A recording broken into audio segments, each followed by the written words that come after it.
गुरु प्यारी साध संगत जी, नमस्कार जी। आप सब कैसे हो?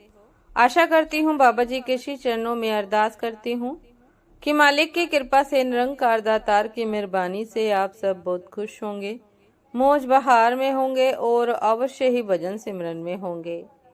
साध संगत जी, मैं हाजिर हूँ आज आप सभी से एक बहुत ही खूबसूरत साखी साझा करने के लिए। उम्मीद करती हूँ ये साखी आप सभी को बहुत पसंद आएगी। तो साध संगत जी, चलिए आइए समय ना गवाते हुए साखी को आप सभी से साझा करते हैं जी।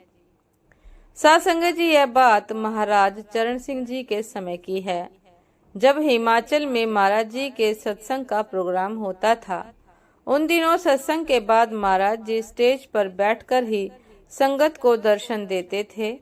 एक दिन दर्शनों के बाद महाराज जी स्टेज पर ही विराजमान रहे, जबकि सारी संगत ने दर्शन कर लिए थे और सेवा भी डाल दी थी, पर फिर भी महाराज जी स्टेज पर विराजमान रहे। अब किसी सेवादार की हिम्मत नहीं हो रही थी कि वह पूछ ले कि महाराज जी, अब आप क्यों बैठे हो? अब तो सारी संगत को दर्शन भी हो गए हैं।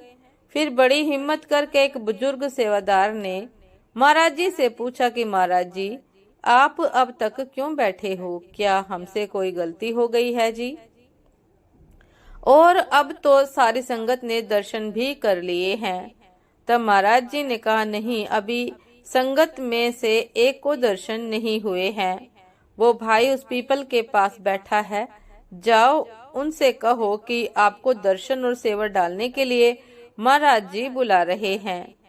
तब सेवादार भाई उनके पास गए और उनको महाराज जी की कही बात बताई।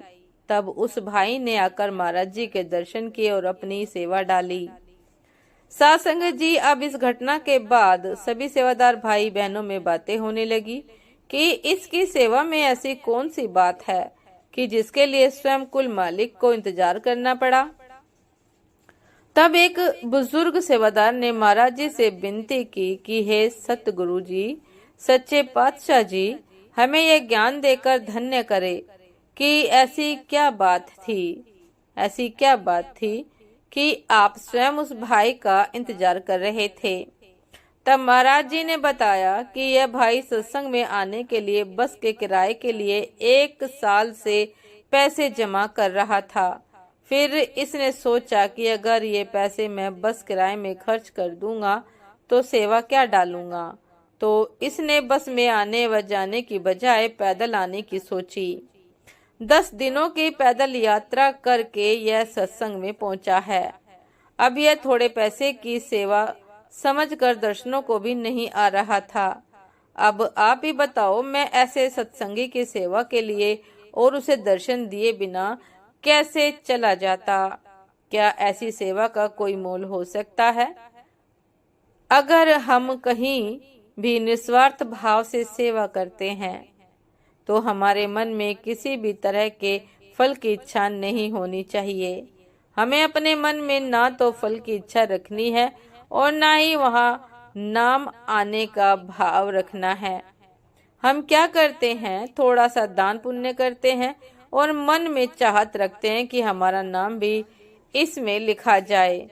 जो जीव परमार्थ के रास्ते पर चलकर ऐसा सोचता है, या जो निस्वार्थ भाव से सेवा या धन दान पुण्य नहीं करते, उनका परमार्थ के रास्ते पर चलने का कोई फायदा नहीं। साध संगत जी, जब भी हम परमार्थ के रास्ते पर चलते हुए कुछ सीख ही नहीं रहे हैं तो हमें परमार्थ के रास्ते के चलने का लाभ भला कैसे होगा? हमें उस बुजुर्ग आदमी से सीखने की जरूरत है कि कैसे हमारे मन में निस्वार्थ सेवा का भाव होना चाहिए, और अगर हमने दान पुण्य या निस्वार्थ सेवा देनी है तो वह किस प्रकार दी जाती है। हुजूर महाराज जी भी अपने सत्संगों में यह फरमाते थे कि हमें दान ऐसे देना चाहिए, जब हमारा एक हाथ दान देता है तो दूसरे हाथ को पता नहीं चलना चाहिए। जब ऐसा भाव हमारे अंदर हो, उसी को ही हमारी असली सेवा का मूल कहा जाएगा। इसीलिए हमारे अंदर निस्वार्थ भावना का होना ही हमारे द्वारा की गई असली सेवा का मोल है। साध संगत जी, कपड़ भोग लपटाइया, सुइया रूपा खाक, हैवर गैवर भव रंगे, किए रथ अथाक, किस ही चित न पावही, बिसरिया सब साख, सृजनहार बुलाइया, बिन नावे ना पाक।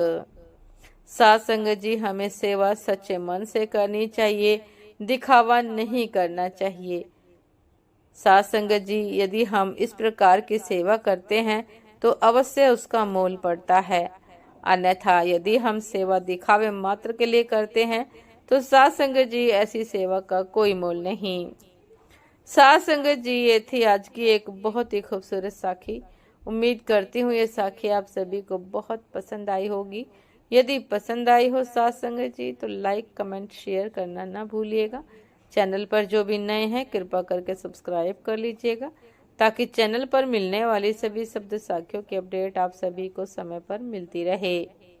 साध संगत जी, आप हमें इंस्टाग्राम पर भी फॉलो कर सकते हैं। इंस्टाग्राम का लिंक डिस्क्रिप्शन बॉक्स में दिया गया है। तो साध संगत जी, दासी को भी आज्ञा दीजिए। आपसे फिर मुलाकात होती है एक नए शब्द साखी के साथ, एक नए खूबसूरत विचार के साथ। तब तक के लिए नमस्कार जी। सदा खुश रहिए, मुस्कुराते रहिए, भजन सिमरन अवश्य करते रहिए। नमस्कार जी।